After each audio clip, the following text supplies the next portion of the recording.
Welcome back to Gear Up Windows YouTube channel. In this video, we will guide you on how to switch between light and dark mode on Google Chrome in Windows 11 or 10 PC. For this, first open Chrome browser on your Windows PC.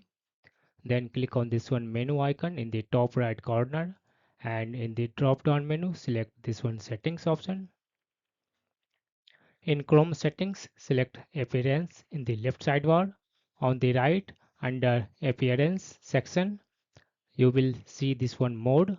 You need to click on this one drop down menu, and here you can select light for light mode, dark for dark mode, and in case you will choose here device option, then it will pick appearance mode from your device. That means in case you have enabled dark mode on your Windows or 11 or 10 PC, Chrome will automatically wear dark mode, and in case you have selected light mode on your Windows PC, Chrome will automatically wear light mode.